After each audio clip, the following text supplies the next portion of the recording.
আমি সকালে তো কুলাউড়েও আসলাম, আমার এখানেও থাকার কারণে সকালে আমরা কেন্দ্রের প্রোগ্রামও অনলাইনে আমরা শরিক হয়েছি। সিলেট বিভাগের টোটাল বিষয়টা কেন্দ্রীয় নেতৃবৃন্দ আমরা ব্রিফ করছে। আমরা বছর 1.5 বছর থাকি যারা আসন সবই কষ্ট করছে, দিনে রাইতে আবেগ লইয়া খাইয়া না খাইয়া নিজের ফগটর টাকা খরচ করিয়া ব্যবসা চাকরি বন্ধ করিয়া প্রবাসীরা তাদের প্রবাসের কর্মসংস্থান বাদ দিয়া দেশে আইছে। প্রায় শতাধিক প্রবাসীরা বিদেশ থেকে দেশে আইছে। তার আবেগ অনুভূতি হইল আমরা পরিবর্তনশীল একটা বাংলাদেশ দেখতাম চাই। এই বাংলাদেশের নতুন বাংলাদেশের কারিগর যারা হবে তার মধ্যে অন্যতম হচ্ছেন আমাদের আব্দুল মান্নান সাহেব।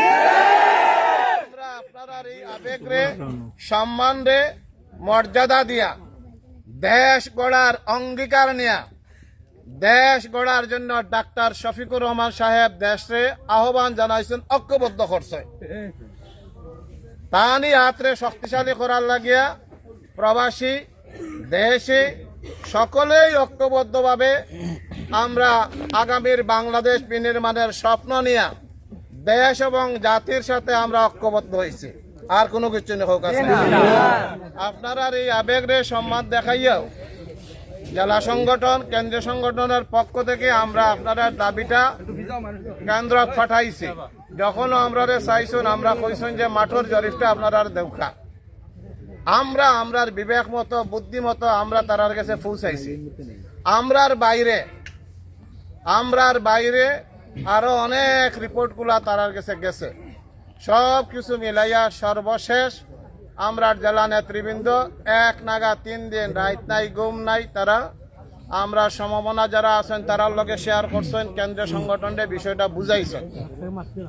সর্বশেষ আজকে যেটা আমরা তথ্য পাইছি যার কারণে আপনারা আজকে মনকষ্ট লইয়া বিক্ষুব্ধ হইয়া এখানে আইছেন। এই বিক্ষুব্ধ আপনার লগে তো আমিও একজন, যেহেতু আমি জেলা জামাতের আমির, আপনার বাইরে আমি নাই। মান্নান ভাই আমার আমির আসবা, আমি তার সেক্রেটারি আসলাম। কারণ আপনারা যে দুঃখ পাইছেন এই দুঃখ তো আমার কাছে আছে না নাই? আছে। সেই অনুভূতি থেকে আমরা সর্বশেষ হয়েছি যে দেশের পরিবর্তনের লাগি ডাক্তার শফিক সাহেব যেটা অঙ্গীকার ব্যক্ত করছে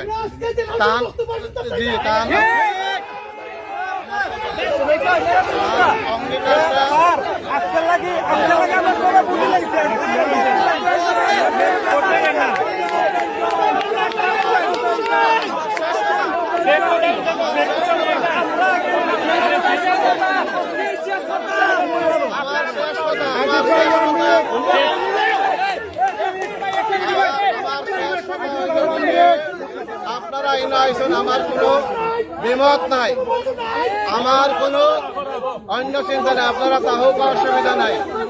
আমরা কেন্দ্রে যেটা কইছে যে এলাকার গরিব জনগণের আবেগ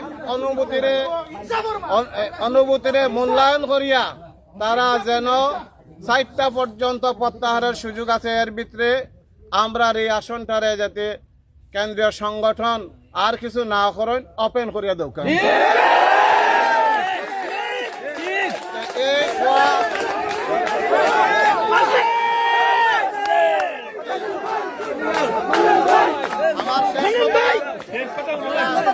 আমরা কইছি কেন্দ্রীয় সংগঠন তো আর একলা চলেন না, তারার লগে 12 দল আছে, তারা মিলিয়া এটারে ফয়সলা করার লাগে আমরা সুপারিশ করছি।